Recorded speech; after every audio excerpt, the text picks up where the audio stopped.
This is Locked On Sports Atlanta, and it's time for the Atlanta Football Party, only on Locked On Podcast Network, your team every day. Into our Atlanta Football Party, your home of the best Atlanta Falcons football talk. It's local insight you can't get anywhere but right here at Locked On. I'm your host, Tenitra Batiste. Alongside me, our Falcons analyst, Jarvis Davis, Locked On Falcons host, Aaron Freeman. And let me reintroduce her as not just the senior Falcons reporter, but also the Emmy award-winning Tori McElhaney. We are excited about that for our girl and very proud of her as well. Today's episode is brought to you by Game Time. Download the Game Time app, create an account, and use code LOCKEDONNFL for $20 off your first purchase. The Atlanta Football Party is also part of the Locked On Podcast Network, your team every day. So did anyone make us say, wow? Last week, we'll discuss an upgrade, downgrade, the same. We'll download on that. Also, is there a free agent still out there who the Falcons should take a good long look at? We'll talk about it. But first, again, did we see any separation last week? So, Jarvis, first of all, let's kind of take a bigger picture perspective, because like we were talking about before the show, it'll be 5 more weeks before we get to see these guys take the field for training camp. So you kind of look back at really voluntary OTAs, mandatory minicamp. And was there one big takeaway for you? And if there was, it can be player, coach, approach to the game, a storyline, but maybe what's one big takeaway? I will say this. I was having a conversation in Kroger about the Falcons, which seems to happen quite a bit, all the time. Yes. Shout out to my guy Tracy. We're talking shop a little bit in Kroger, and I told him this. I was just like, this is probably the most excited I've been about Falcons just as a whole, in quite some time, because I'm a little biased when it comes to defensive linemen and pass and getting sacks and stuff like that. So people look at me crazy when I say, hey, man, Jalen Carter's out there, but y'all won't beat y'all Robinson, or hey, Jared Burse is out there. But hey, that one was coming quarterback.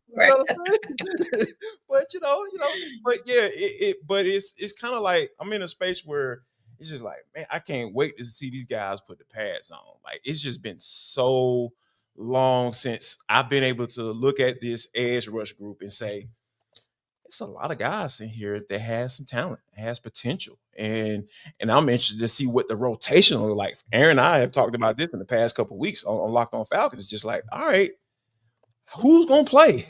Like, these dudes going to be battling for snaps. You got a 3rd-round draft pick who no one is even talking about from last year, Braylon Trice. So it's just so many different variables, so many different guys, so many different packages I feel Ulbrich is going to be able to work with. So, yeah, that's my biggest takeaway from mandatory minicamps, just sitting out there and looking at all those guys. And I'm just like, man, they got a lot of young guys. They got some guys that are playing for contracts. They got some guys that still got stuff to prove. And it's all in the group that we've been crying about for the past 10 years. So, that was my biggest one right there, T. Yeah, it almost sounds like, because I think back to last year, and I felt like for the most part, there was a level of comfort, or maybe we didn't talk a lot about the secondary, if you will. I felt like we were pretty okay with what the secondary would bring to the table last year, but it sounds like this year maybe that has shifted. And like you said, Jarvis, I don't think in the iteration of this show for, say, the last 3 years, because I've been with the company for 3 years. So I can't say that we've ever had an off season, or at this point in the off season, where we were like, yeah, so let's talk about those battles in the trenches. Let's talk about those battles about who's going to be the guy who comes off the edge more often. No, I don't recall those conversations happening with this type of joy, excitement, and consistency.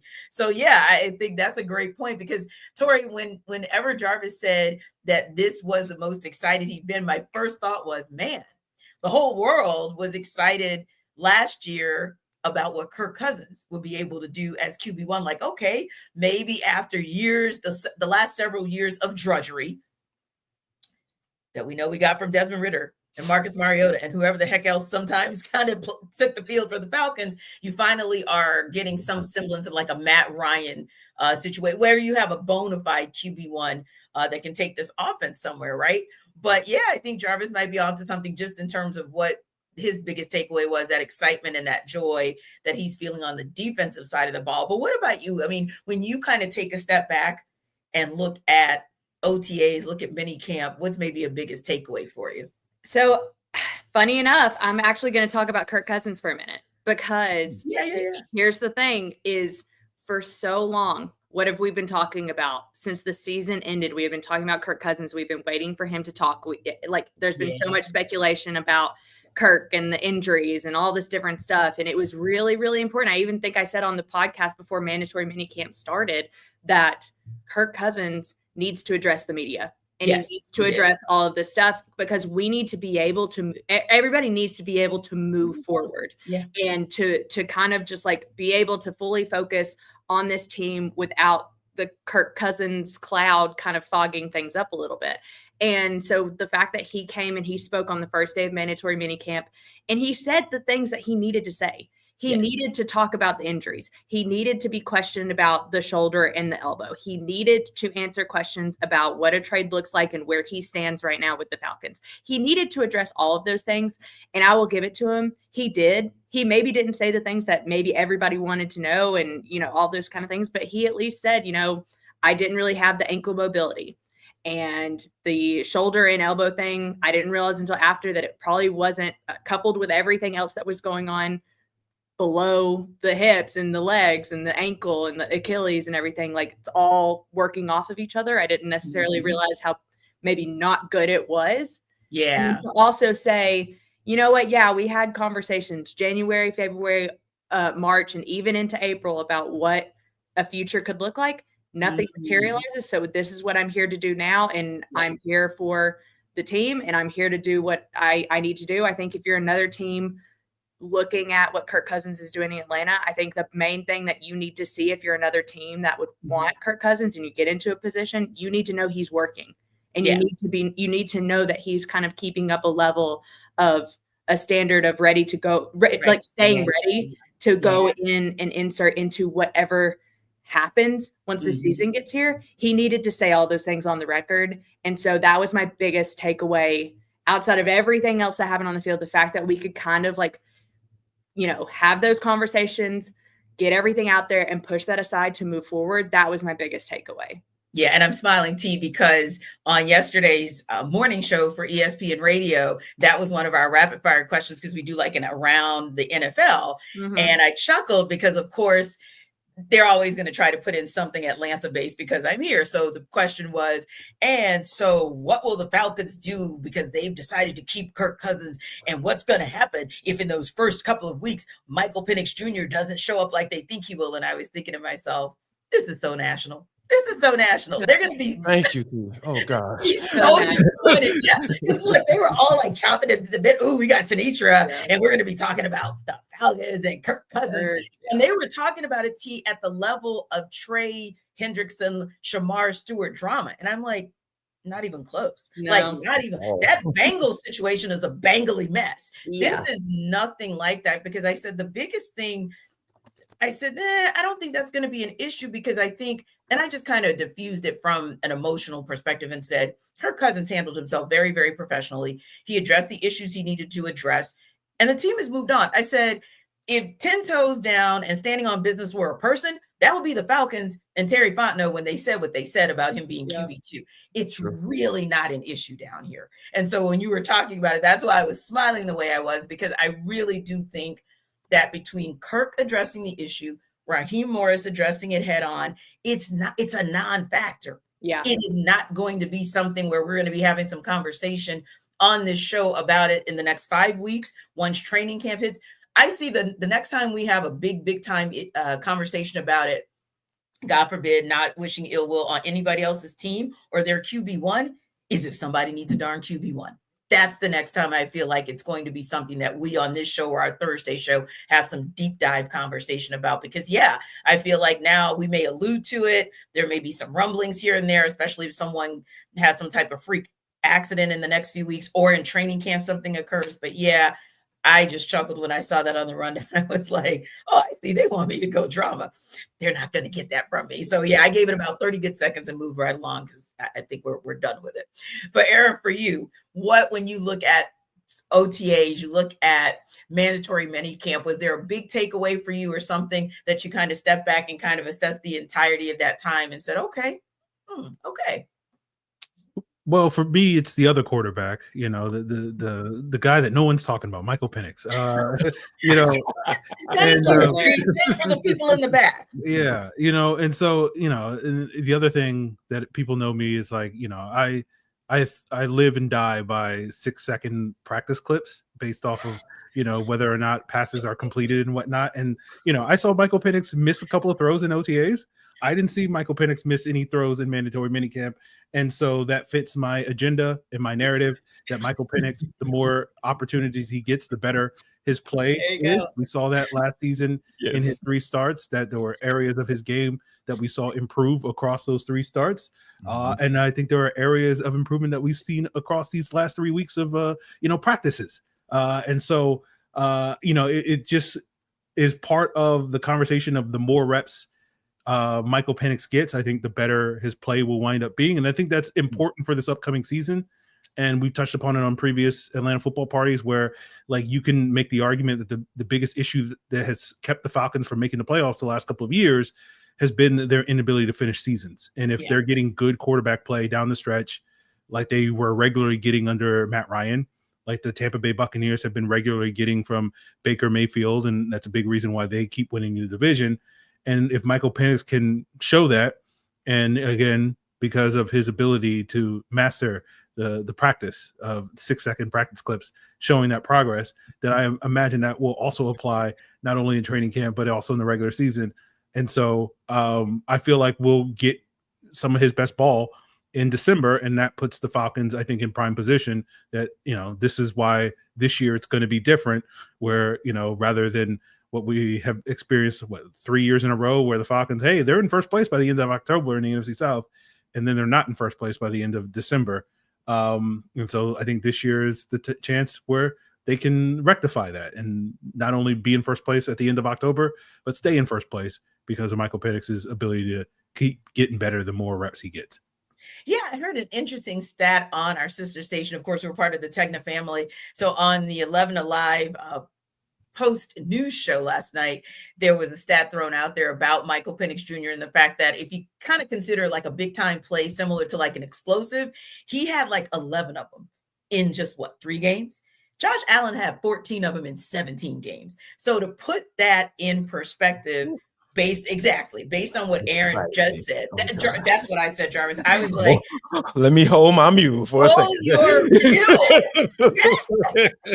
Oh gosh, I gotta restrain myself, please. Hold back, please. I literally leaned in to make sure, because it was like I think it was like a promo clip, and then it was the actual mention in the show, and I was like, okay, all right. Well, I think we know what we're working with what we have, as long as we get right. And imagine if that's what you saw in the last 3 games, where to me that was the ultimate pressure cooker, because you're trying to come in and help a team salvage a season. So if you think about his ability to do that with that small sample size, but in the pressure cooker that he was in, with not a full off season, let alone a full season of taking QB1 type reps, imagine what it's going to look like when you have what he's gotten so far. Voluntary OTAs, I'm QB1. Mandatory minicamp, I'm QB1. I get a 5-week stretch of time to reset myself. Then I get training camp and I'm QB1. Like, he and Zach Robinson must just be having an absolute field day to be able to like just tinker around with it and figure out how they can take those quote unquote big time plays and really kind of replicate that across the course of a season. So we talked about, the biggest takeaways that you might have had from mandatory minicamp or even from voluntary OTAs, but also, were there any players that you guys saw that separated themselves, whether that's position battles, a position group, or an individual? We'll talk about that when we come back and take it under further review.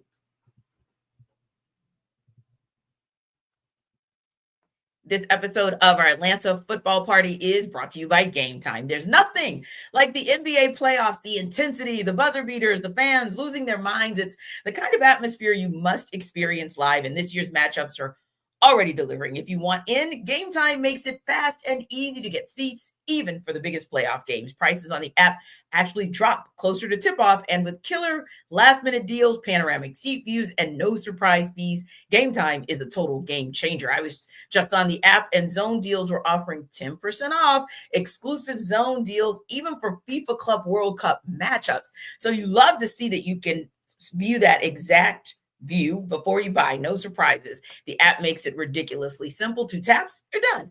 And Game Time makes it scouring even NFL tickets just as easy, or scoring, I should say, rather, NFL tickets easier. We probably are, about 2 or so months away, if that, from the opening of the regular season. Hey, you'll find great seats for as low as $100 thanks to exclusive discounts. So take the guesswork out of buying tickets with Game Time. Download the Game Time app, create an account, and use code LOCKEDONNFL for $20 off your first purchase. Terms do apply, but again, create an account and redeem code LOCKEDONNFL for $20 off. Download that Game Time app right after you finish watching the Atlanta football party. Last minute tickets, lowest prices guaranteed.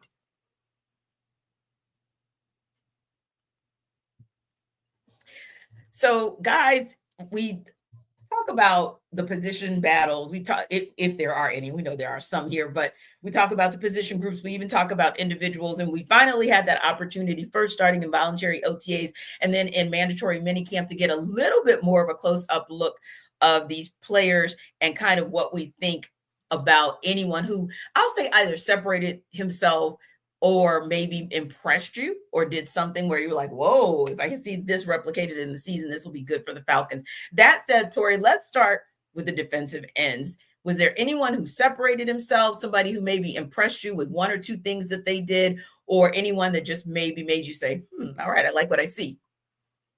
It's hard because with mandatory minicamp, like, there isn't a lot of trench play at all. So like all you're seeing is like some individual work here and there, and that's kind of it. So it's really hard to say one way or the other. But I will say it was really nice, the conversations that I think we had with James Pierce Jr.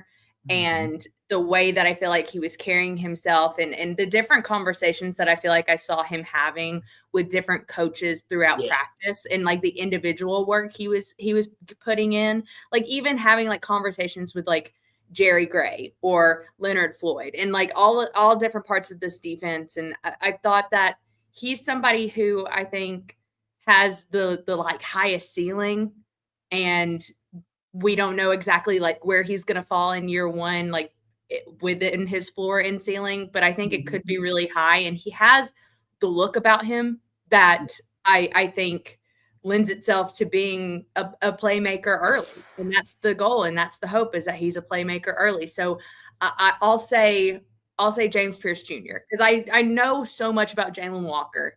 I know so much about Leonard Floyd.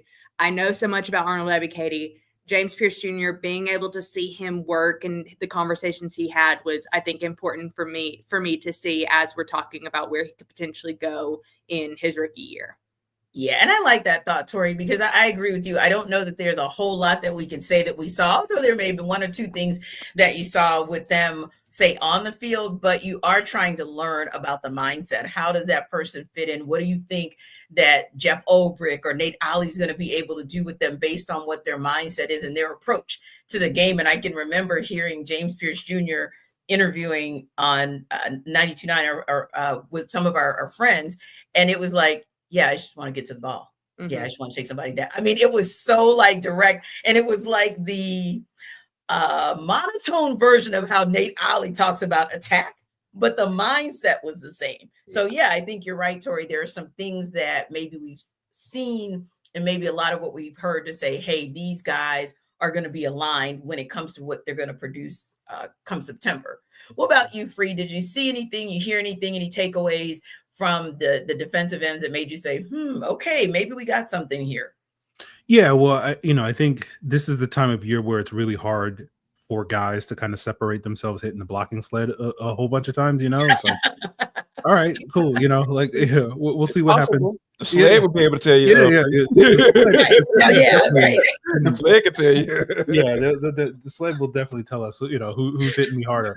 But it, for me, it's one of those things where it's like the player I would like to see separate himself, because again, a lot of the excitement is about the young edge rushers that the Falcons have, but in terms of the guy that I think kind of has to be the guys is Arnold Ebiketie, where like if you're betting on any of these edge rushers in this stack loaded room that Jarvis was talking about earlier, being a double-digit sack guy, like I think Arnold Ebiketie is probably your best bet, just because he's an ascending player when you contrast that with maybe a Leonard Floyd, who's had that type of production, but is probably on the back end of his NFL career. We've seen, recently, 32-year-old pass rushers tend to contribute here in Atlanta. But, I think with Arnold Ebiketie, like, he's kind of the forgotten man because of the additions of James Pierce and Jalen Walker and Leonard Floyd, alongside, what are we going to get from Braylon Trice, and what are we going to get from some of these other young players in that group? And I think AK is probably the guy that, if there's going to be a guy that, especially early in the season, as James Pierce and Jalen Walker are getting their feet wet and getting acclimated, if there's going to be a guy that you can trust to say, okay, I need you to get Baker Mayfield on the ground, I need you to get JJ McCarthy on the ground, Jaden Daniels on the ground, I think Arnold Ebiketie is your best bet, at least early in the season. So he's a guy that I'm hoping that once we get further along in the summer in training camp, when it's not just the blocking sled that's telling us who's, actually performing, it's going to be actual offensive linemen and, all the other various players on the team, because he can actually, put hands on other human beings, which is what his job is ultimately to do. I think he's the one that I want to see separating himself to show that, like, if this pass rush, I think it's going to make a big surge forward, it's not going to necessarily be because a bunch of rookies, and again, no one's going to complain if James Pierce and Jalen Walker come in and outperform expectations. But, I don't know how much stock I'm going to put in, like, oh, we need two young guys that have historically good rookie seasons, as opposed to just, I need Arnold Ebiketie to be that guy that can get 8 or more sacks and 40, 50 pressures type of season, which is something that the Falcons haven't had in a long time. And I think AK has the potential to be that for this team this upcoming season.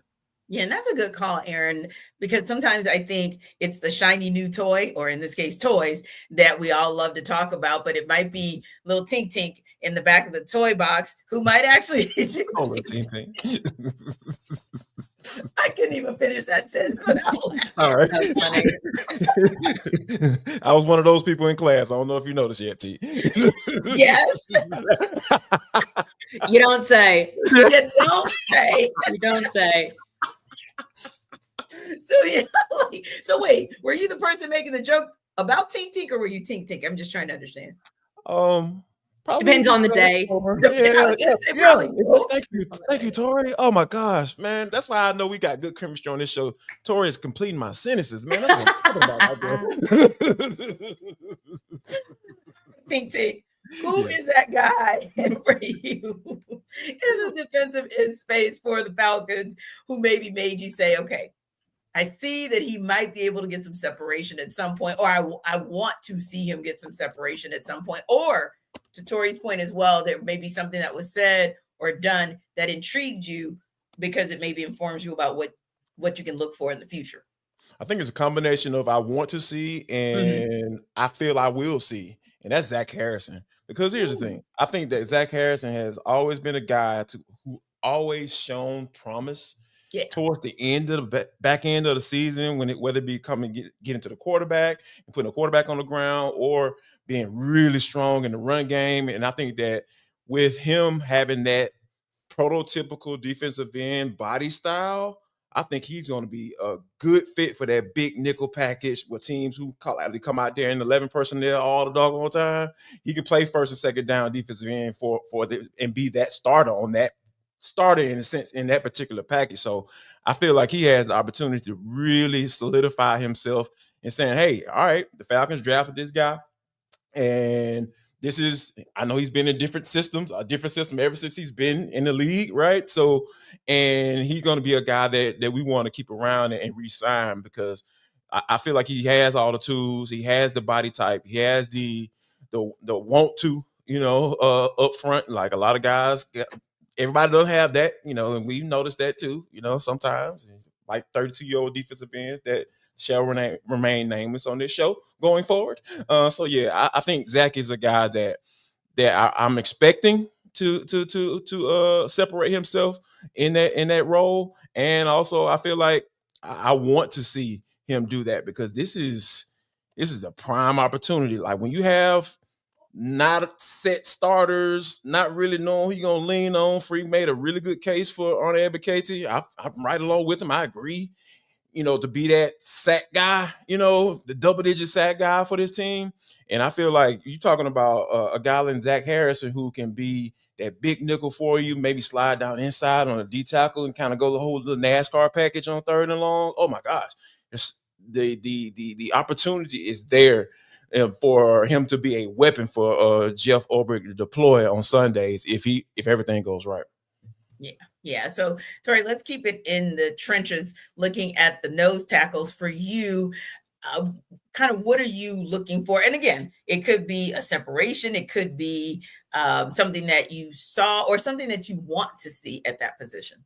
Yeah, so this is actually, I'm going to take this a little bit of a different direction with the defensive front. The person who stood out to me most during mandatory minicamp was Nate Ollie, but because of the energy that he coaches with, but also the energy that I felt like this defensive front was like playing with, and the camaraderie that you felt within the group, there was not a louder position group than the interior defensive lineman. And I think that's a direct reflection of Nate Ollie and the way he's coaching this group. And I think that and even Raheem Morris says, like, if we're playing with the same energy and passion that Nate Ollie is coaching with, we'll be fine. And I think like he's someone who, he's a new addition. I know we've talked so much about Jeff Ulbrich, and we should continue to talk a lot about Jeff Ulbrich, but Nate Ollie is someone who I didn't really know that much about as he was coming in onto this staff. And the more I feel like gotten to know him, seen his coaching style, heard him speak, and also seen how I think his influence is seen firsthand in some of these practices where the defensive line is the loudest and most pumped up group that you see, like, play in and play out, regardless of if it's the 4s or 5s that are out there running 11 on 11, which is all we saw during mandatory minicamp. Like, the people who are the most hype was that defensive tackle group. It was that interior lineman group. And so for that reason, Nate Ollie is someone who stuck out to me during this time period. Yeah, no, that's a good one, Tori, because we've been talking about him and what he brings to the table. Like you said, Raheem Morris talking about him as well. And so just to kind of follow up on that, Tori, before I get to you, Aaron, when you look back at just kind of being in that space of how those interior linemen were coached, I mean, can you think back for the time that you've been covering the Falcons, that you've seen it at that level of intensity that tells you, hey, they may actually approach this game a little bit differently now? I mean, not in terms, I think, like vocal, like I think just like they were just, I think about a few moments where because all we saw on 11 on 11 was the young guys and the young players and the UDFAs and everything. Like, that's the only people that we saw this go around during those 2 days of open practices. And every single time I felt like I heard anybody, it was Leonard Floyd, Zach Harrison, David Onyemata, Brandon Dorless, Ruka Rororo, like all of those guys standing on the sideline, hyping up the guys. Like, there was one time where you had Jalen Walker and James Pierce Jr. on the edge, and Jalen Walker moves the quarterback off of his spot, and you see James Pierce Jr. kind of dagger him. And it would have been, in a real life scenario, it probably would have been a sack, or if anything, it would have been the quarterback throwing the ball away. And the first thing that happened was Jalen over here, T. Right? Like the first thing that happens in that moment is Jalen Walker beelines it for the group of defensive linemen, and he, like, Leonard Floyd, like, fist bumps in, Rukaroro, like, pushes him. Zach Harrison's just standing in the back like this. Like, there is this level of camaraderie that I really do feel has been established within that group. And I mean, at least early on, the pads aren't on. There's nothing that they're doing that's live. They're at least all playing off of each other, I think, well, in terms of personality and the vocal nature of which I think Nate Ollie wants them to be. And I do think that's a little bit different than what we've seen in the last few years that I've been covering the team. Mm-hmm. Tori, you make an amazing point, because here's the thing. I was talking to Rook last week, and I was talking about the biggest difference for him as a defensive tackle from going from Jim, I can't even remember his doggone name. How about to say Jimmy Fallon? I don't know why that came to mind. But Jimmy Lake to I was going to say something, but I was going to keep my comments to myself. Go ahead. Yeah, here we go.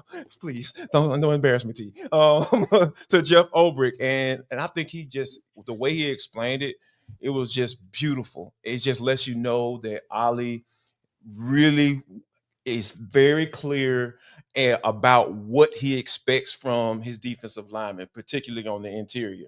He said, he's like, instead of feeling the offensive lineman out and trying to figure out where the play is going, he said, we are immediately attacking. You know what I'm saying? So they're going to be very gap. They're going to lean heavily from a gap standpoint versus maybe like the 1.5 gapping that you talk about, like trying to figure out where the play going and being responsible, having multiple responsibilities, up front in the interior. And we know that in the NFL, man, those running backs get through those holes so quickly. So you don't have time to be doing all that type of stuff. So for him to be able to break it down and understand the biggest difference for him playing under Jimmy Lake versus playing under Nate Ollie and Jeff Ulbrich, it just lets you know that Ollie has been very clear. And he talked about the energy. He said Nate Ollie's at 7 o'clock in the morning. He out that mug screaming with a scully on and 90-degree weather, So when you talk about that type of impact, and we're talking about mandatory minicamps, I can only imagine what it's going to be like once the end of July comes around and those guys got those pads on and that first one-on-one session. Oh my gosh, I will be there. I'm going to be there early. I'm going to be knocking on the door like, hey, can I sit with Tori until practice starts? Because I can't wait to see these guys get it going. I'm so excited. I'm pumped up, as you can see, Tori. Jarvis is in his Nate Ollie era here on the Atlanta Football Party. Aaron probably rolled his eyes when Tori said Nate Ollie, because he already know that. He knows, yeah. In on this one. Aaron, would you like to join the Nate Ollie party?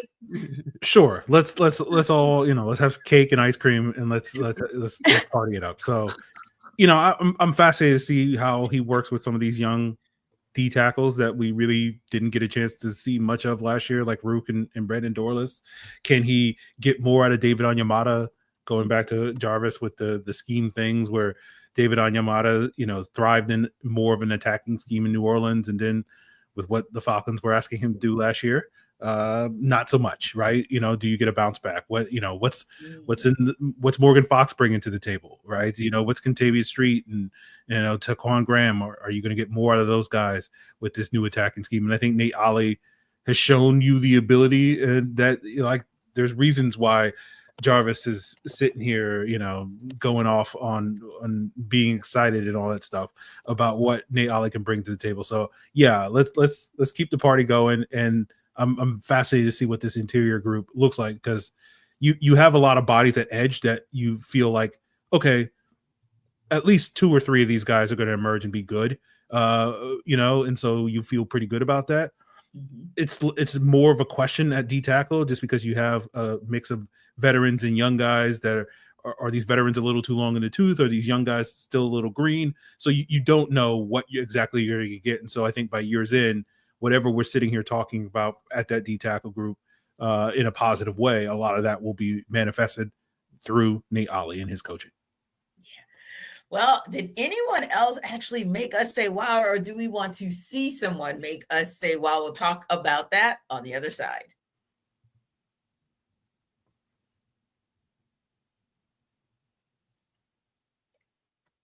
All right, Aaron, so we'll stay on the defensive side of the ball. And again, I let you guys, because we know that the sample size is small, because honestly, you can't see a whole heck of a lot, as Tori mentioned, on the defensive side of the ball, especially during OTAs or minicamp. But ultimately, when we take a look at, say, that linebacker core, and I think one of the things that I'm kind of hearing from Tori, one of the things that I'm kind of hearing from Jarvis is kind of looking at what those position groups were previously and kind of what are we seeing from this position group now that makes us think things are going to be different in the regular season. So that said, what are your thoughts just when you look at the linebackers, just in terms of anything that might have made you say, oh, okay, I see there might be something to work with that wasn't there even a year ago? Well, the thing the Falcons are looking for at that linebacker position is stability, right? Where the last couple of years you've had good play from Caden Ellis, and then you've had from the other linebacker spot, right? Like Troy Anderson, you've seen flashes of it, but it hasn't been sustainable because he's been hurt.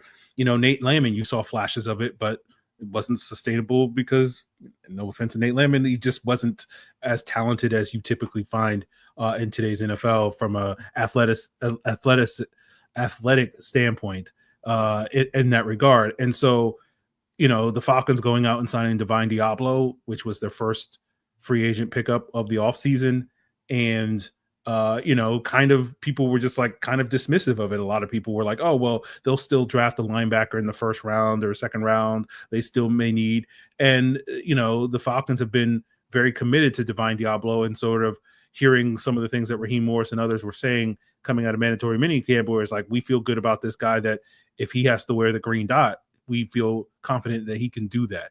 And step in and do that, which is the role that Caden Ellis has, calling the defense. And so that to me is a positive sign of like, you're finally potentially going to get the stability at that other linebacker position that has been elusive for the Falcons the last couple of years. And with what Diablo brings to the table, with that athleticism, with that coverage ability, that speed and whatnot, essentially you're hoping to get all the things that you didn't get from Troy Anderson the last couple of years due to his lack of availability, and hopefully getting that availability from Divine Diablo. So that to me is kind of the thing that stands out, where it's just like, okay, finally, after several years of trying, it does feel like the Falcons are going to finally get that sort of stable, coverage linebacker that really allows Caden Ellis to be the best version of himself, which, puts less pressure on him to have to cover Alvin Kamara and whatnot and allow him to go forward, while Divine Diablo can sort of pick up the slack there, moving backwards on the defense. Just to kind of piggyback off what Aaron said, like, I'm going to talk about from the other side, the Caden Ellis piece, him being able to be in position to be maximized, for what he can do best, and consistently put him in position to do so, because, Jimmy Fallon did not do that. I know Jimmy Lake, yes, but, I got to go with it some way, somehow. But Jimmy Lake did not do that on a consistent basis, if at all, until Raheem Morris stepped in towards the end of the season after the bye week. So I think that, Caden Ellis is going to benefit even more, whatever Divine Diablo does, just from a production standpoint. He's going to be able to benefit because he doesn't necessarily have to worry about covering the running back out of the backfield, in certain situations, and dropping into coverage, because we know that this dude knows how to get home, from that stand-up linebacker spot. And for you to be able to have a guy like that in your tool belt that you can actually use on a consistent basis, and you're going to make it a point to use them, on a consistent basis, I think that that's going to do nothing but open up how we look at this, how we view this group once they get things going.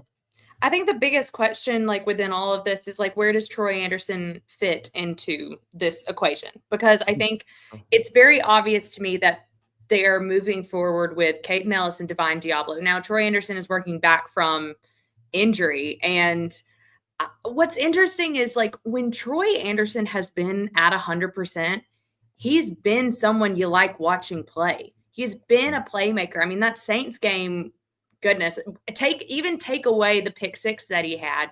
What he was able to do in stopping Alvin Kamara in the run was pretty special. And it's really tough, because it's like you have someone who has like such a high ceiling of potential, and it hasn't worked out to the point of everything that y'all are saying. It's like you needed to have that consistency at that other position in order to give Caden Ellis, I guess, a little bit of relief, for lack of a better word. And so now, if you have that in Divine Diablo, what's the role for Troy Anderson when he is back at 100%? Is the argument that, like, like, what's his 100% look like?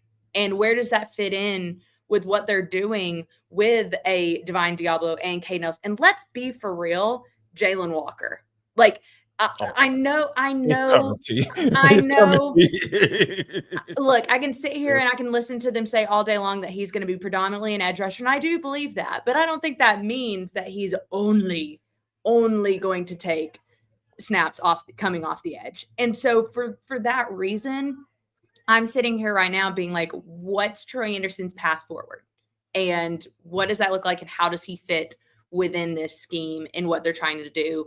I mean, heck, first and foremost, he's got to get healthy. So that's priority number one. Like, not just healthy, but to the point of having longevity within a season, because that's something else he hasn't had. So that's to me the biggest question mark that I have going into camp, going into the season. Yeah. And then, Aaron, when you kind of look at the DBs, I can remember last year, we didn't have a lot of conversation about that DB room, right? We kind of here and there said, oh yeah, they're good. But now there's, I think, good room for conversation. If for no other reason, you kind of look at, wondering what Xavier Watts, for example, is going to bring to the table. But that said, kind of when you take a step back, and we'll split the room and talk first about the corners. Kind of what do you think about them as far as, was there anything that caught your eye in OTAs or mandatory minicamp that you said, hey, I'd like to see that replicated, or hey, that's something for me to watch? Well, for the first time in a long time, we kind of know who the other outside corner is opposite AJ Terrell. Like, that has been an open question several times over the last couple of years with this Falcons, with that revolving door there. So it's nice to have a little bit of stability there, where you're like, okay, we know Mike Hughes is going to be that guy. I know there's going to be plenty of conversations between now and whenever, with like guys like Jair Alexander and Jalen Ramsey, and do the Falcons go after one of those guys, or we'll see. But I think the big question at the cornerback position is, who's going to be your nickel, right? Last year we were like, oh, it's Dee Alford, and there was really no debate about who that guy was going to be. And this year it's wide open. Dee Alford's coming off a down year. They've moved Clark Phillips there, just because, in large part, because he's not taking Mike Hughes' job as an outside corner. You have Billy Bowman in the mix there. You have several other options on the roster that you could see. A Natron Brooks, who's played inside and outside, could be in the mix as well. So, like, for me, that's kind of my question, coming out of mandatory minicamp, is sort of, how is that depth chart stacking up?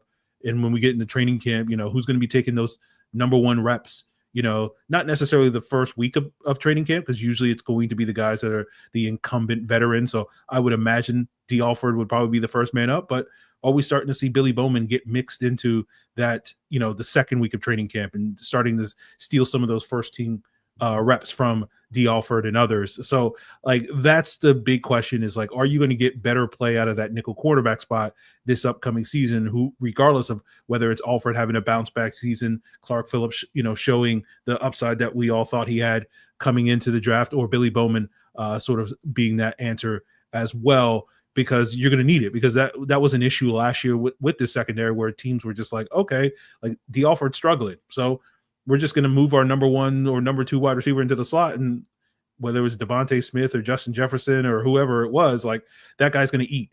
And you want to not have that continue to be an issue, because Lord knows teams would love to, we don't have to throw at AJ Terrell. Okay, great, right? We don't have to throw at Mike Hughes. Okay, great. And we can still run our offense as effectively, because we can just consistently attack the middle of the field with our, slot guy or whatever. So that, to me, is a big question mark for this team. And I'm fascinated to see how it all shakes out over the course of training camp. I think for me, I'm interested to see. Well, I want to talk about that undrafted free agents, but we all know who I'm about to say. Kobe Bryant, right? Because he was the superstar, and those are Raheem Morris's words, the most known undrafted free agent probably in the history of Atlanta Falcons, right? So I'm interested to see what his path is like. I think, because when you have a guy like Mike Hughes, who can get hurt, we've seen that happen, right? Miss a couple games here.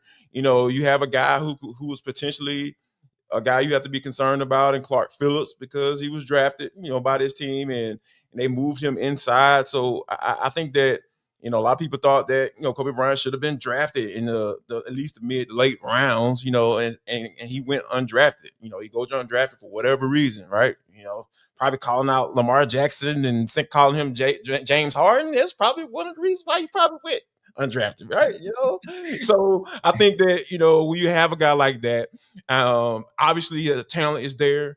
Obviously, he has a nice size, and he has the swagger and the confidence and all that stuff that you like in cornerbacks, especially the ones from the 90s. Y'all know who I'm talking about. Mr. Prime himself. He is the carbon copy of a guy who's been copied ever since he came into the league. So I think that with the type of personality that he is, the type of talent that he is, I know him having a chip on his shoulder. That's who I like to try to identify too. Guys who have chips on their shoulder. Like, he has a big one. And I'm interested to see what the path look like for him. Not only just making his team, true, first of all, and then can he navigate his way to be a guy that can potentially maybe step in if a guy like a Mike Hughes gets hurt. So something that I'm really interested about is actually how much scheme is going to play into personnel, and I know it's normally the other way around. I know it's like you fit scheme to personnel, not personnel to scheme. Sure. And I'm curious to see exactly how much nickel they're actually going to play. Like to Free's point about like, okay, there are 3 guys who are realistically in the running to be this more like traditional nickel slot guy.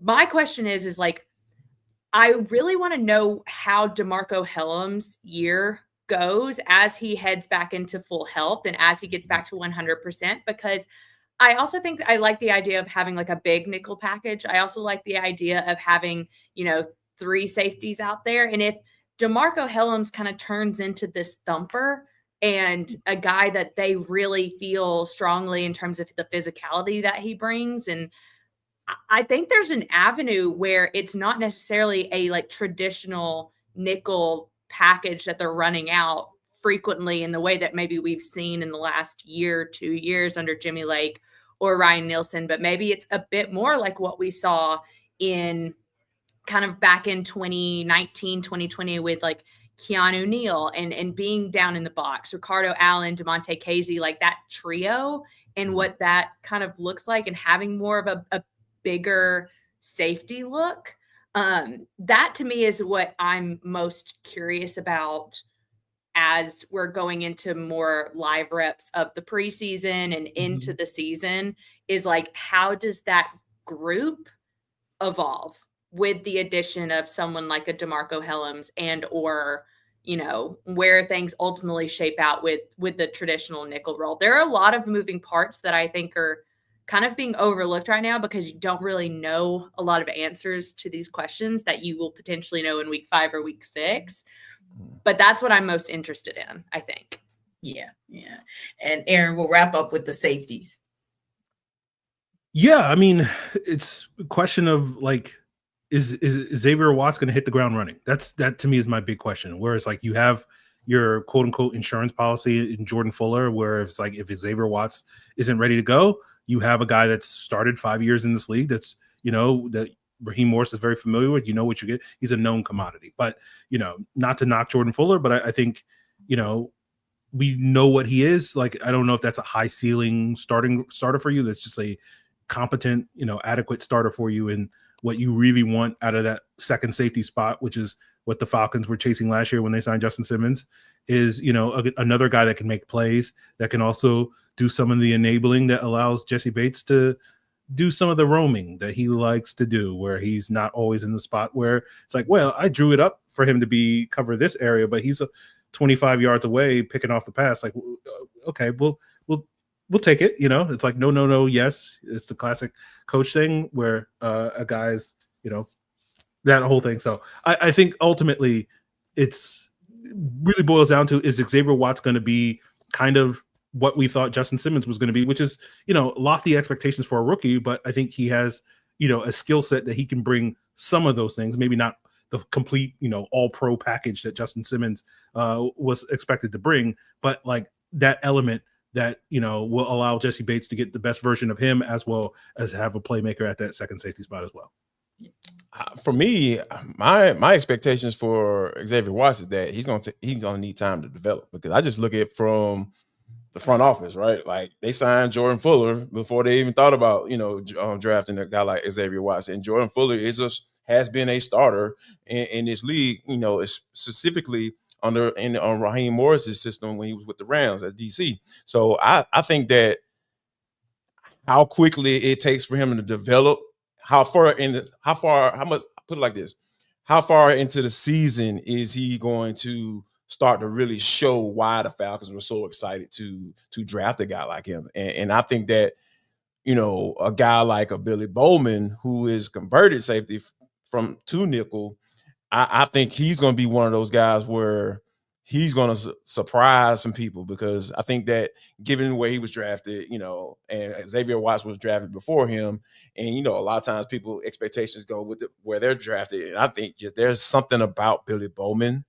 that I think that is going to get him on that field a little bit quicker than a guy like Xavier Watts.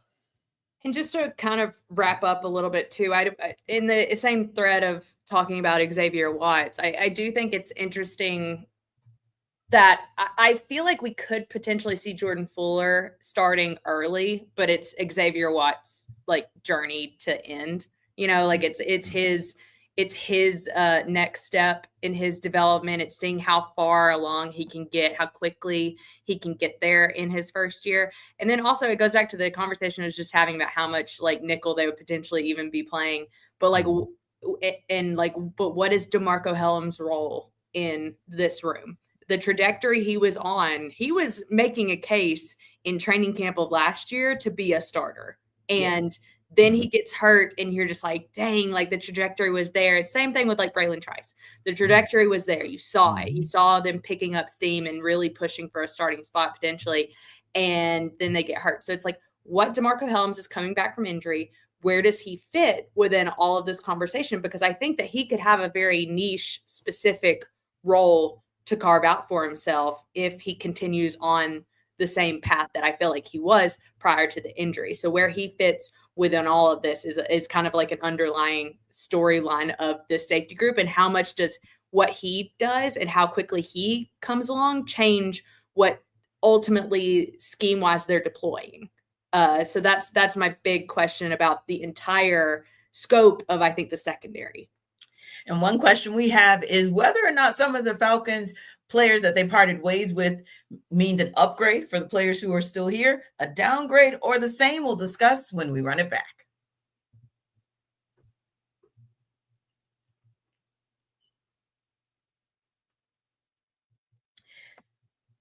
So Jarvis, NFL.com recently released a team-by-team breakdown of notable player departures since the start of the 2025 offseason, including players who've been released, became unrestricted free agents, retired, traded, all of the above. So let's take a look at some of those guys, but of course with an eye on the Falcons. And what I'm thinking is, I want to know if you think that position, that player, whomever replaced him, is it an upgrade? Was it a downgrade? Did the Falcons remain the same after the player moved on? Starting with Rondale Moore, of course, the right wide receiver who's now with Vikings.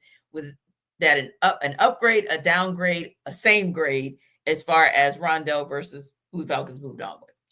I think, for me, it has to be an upgrade, because it's hard for me to forget what Ray McLeod was early on, because he seemed like he was the more so the go-to guy outside of Drake London in this offense, and you started to see him get some of those looks, and you were like, okay, what was the deal with Darnell Mooney? And he was supposed to be wide receiver too, and all that stuff. So, but Ray was getting a lot of those looks early on, and then he had some weird stuff with playing time and all that stuff towards the end of the season. But I think it was an upgrade for me, because I feel like you talk about the speed. Both of those guys are similarly built, and from a speed standpoint and from a height standpoint. So I think that Rondale Moore, obviously got hurt and all that stuff. Everybody was talking about how he and Ray were going to go back and forth for that slot spot.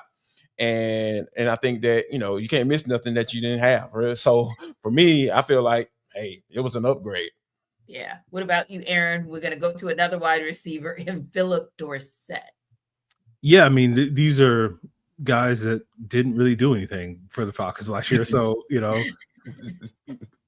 as long as you do something, I mean, make the practice squad. Right.